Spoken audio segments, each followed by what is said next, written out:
S'il y a bien un homme politique en Côte d'Ivoire qui devrait comprendre les dangers de l'exclusion, c'est Alassane Ouattara. Lui-même en a été victime dans les années 90 et 2000, lorsqu'il fut écarté des élections politiques pour des raisons de nationalité. Cette situation a nourri un profond sentiment de frustration et d'injustice parmi des millions d'Ivoiriens qui se sont sentis eux aussi discriminés. La suite, nous la connaissons. Tensions grandissantes, crise politique majeure et en dernier recours, une rébellion justifiée par ses meneurs par la nécessité de l'inclusion démocratique. Cette fracture a plongé notre pays dans l'un des conflits les plus atroces de son histoire, culminant avec la guerre de 2011. Nous étions en droit de penser que devenu président, Alassane Ouattara aurait su tirer les leçons du passé, qu'il aurait œuvré à dépasser les clivages et à résister à la tentation pour son régime d'écarter ses adversaires politiques.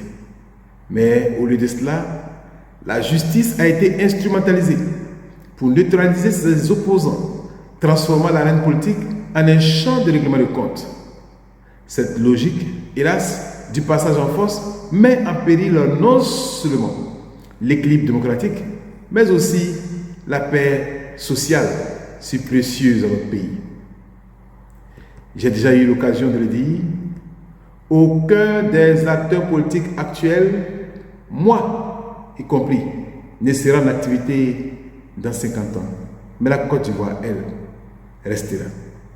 Nous ne devons pas gouverner pour nous-mêmes, mais pour le pays et surtout pour les générations futures.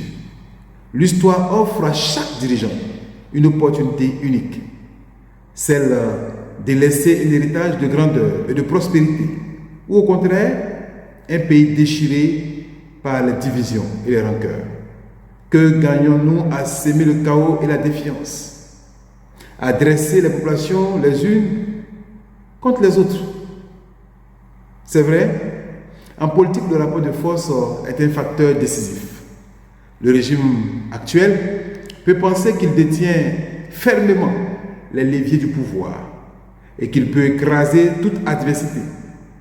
Mais l'histoire est pleine d'exemples, oui, où ceux qui se croyaient inébranlables ont fini par chuter, et même dans notre pays. Le président Ouattara et son régime sont à un tournant. Ils peuvent choisir d'entrer dans l'histoire par la bonne porte, celle du dialogue et de l'apaisement, en garantissant une élection ouverte et transparente. Ou bien, ils peuvent persister dans la voie du passage en force avec le risque d'un grave échec. Et si cet échec survient, ce ne sont pas seulement les acteurs politiques qui en paieront le prix, mais tout le peuple ivoirien. L'histoire nous regarde, je ne fais que prévenir. Le peuple d'abord, la Côte d'Ivoire en avant. Force à tous, Innocent Nyelbin, président des Forces au peuple.